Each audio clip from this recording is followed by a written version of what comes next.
So I think the title for this session should have been Design versus Toolkits.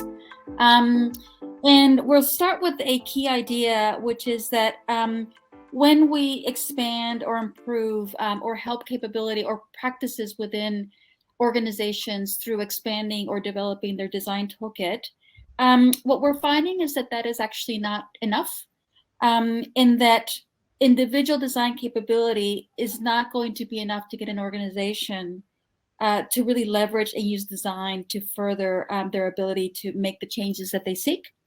So in the New Zealand public sector, we've been seeing a really interesting, since we pioneered the introduction of design in the Inland Revenue Department, there's something really interesting that's been happening, that over time, understanding or surface understanding, or at least basic understanding of tools of design has actually been increasing. So, you'll be hard pressed to find somebody that doesn't know what a persona is or a journey map, et cetera, et cetera. But what is still happening is that the ability for the organizations to really put design at the center of the transformational programs and the changes and the outcomes that they seek is still is still lagging, right? So you've heard about a few projects where that is happening, but I think that design still needs to, I suppose, really focus not on its own practice, but really what is the value that design brings to an organization. So two aspects to capability of design. What can designers do, but how does the organization actually use those skills in order to drive transformation that they seek? I'll hand over to Leigh. Thanks, Lizzie. So I'll just give you a little bit of a rundown of the project that we worked on together. As was mentioned, we were approached by the Department of Corrections, which is a government agency that have an extreme level of risk averseness for very good reason. And we're asked to run some training with the intent of improving the service designers' toolkits. The North Star at Corrections is a strategy called Hokairangi, which expresses a commitment in delivering greater outcomes for the Māori in their care and the family that surrounds them, so that they can begin to address a really significant overrepresentation of Māori within the corrections system, and the Māori being our Indigenous culture within New Zealand. The client was really impressed with some of the grad program work that I presented to them, as well as the quality of the Think Place New Zealand project work and artefacts that they were familiar with. When we did a bit of a needs assessment with the cohort, there was some confusion within the service designers as to what was service design and, in fact, what was even design. So that led us to start with just that conversation. We covered 4 orders, a bit of history of service design, the 4 voices. And for pre-reading, we gave them a published article from 2008, Inland Revenue New Zealand Service Design, a Regulatory Context, which is co-authored by Jim, Leslie and Karen. And the article described the role that customer-focused services took in achieving the Inland Revenue's goals, the New Zealand Tax Agency, why and how they built a service design capability, some of the successes, some of the challenges, while trying to embed this service design as a core organizational competency and practice. And this was an absolute aha moment for the client. They read it, it was a snap to their situation. They realized that they didn't only need us to help upskill their service designers, but they needed us as partners to help them build their enterprise capability. So this is a point where I actually knew that we needed another team member when I said, Leslie, you need to come on board and help out with us. And the project started with that capability focus and expertise around tools. But without that clarity on the context of what the tools are going to be used for, the article gave that additional aha around that missing context. So Leslie, so what? Well, for one, this opportunity led me to kind of think about what's the definition of an enterprise design capability. And here's what I've come up with. So enterprise design capability is the ability of an organization to integrate the benefits of a design approach to accelerate their ability to deliver on strategic change intent.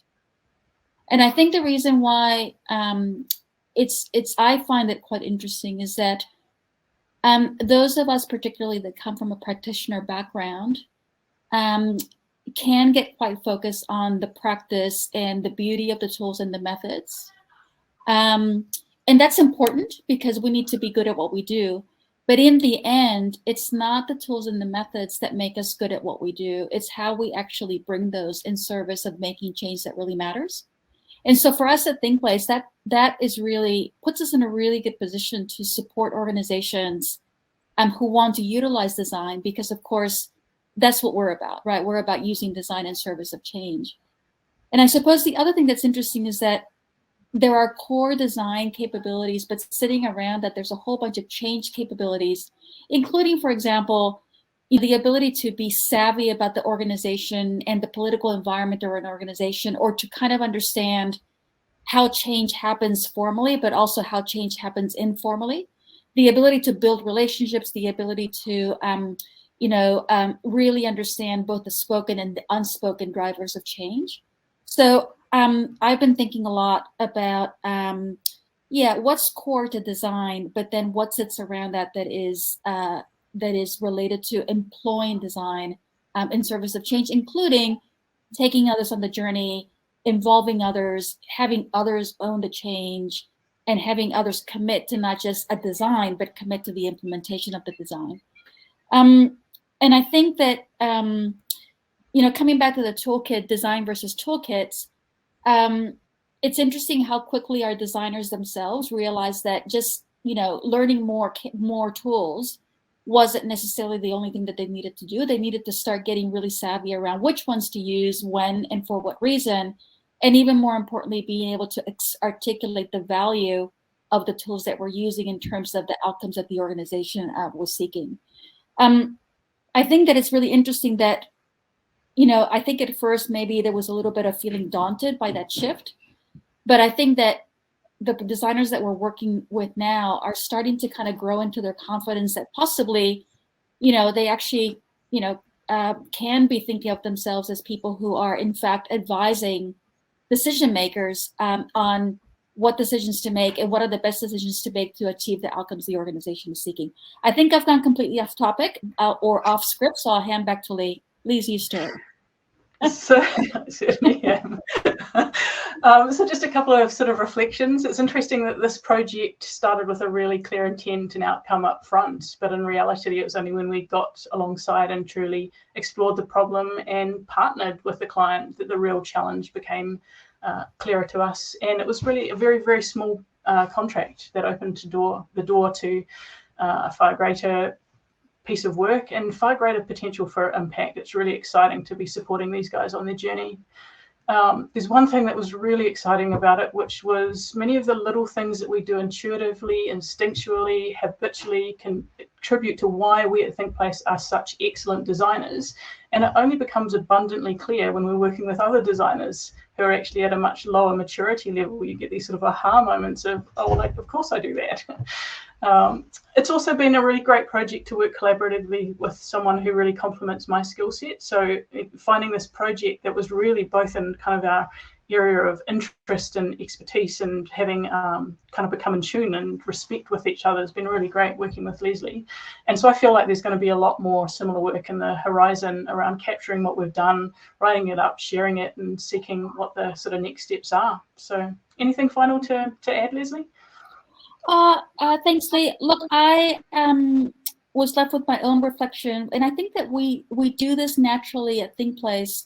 And so, as Leigh says, it's interesting when we actually have to articulate it for somebody else, for designer colleagues in other contexts. But it's this idea of not falling in love with design itself, but falling in love with the value that design can add, not with the particular design tool or a particular output, but really falling in love with the value that that piece of work is enabling. What I really like about that as well is that we're already seeing in this conference that when we do that, fall in love with the value of design, not a particular tool or technique, that's also opens up the space for innovation. And we're already seeing that people are doing all sorts of things because it's not about, it's not about the known tool, it's about the tool that's actually going to make a difference. And people are inventing wonderful things all the time, which is very, very cool.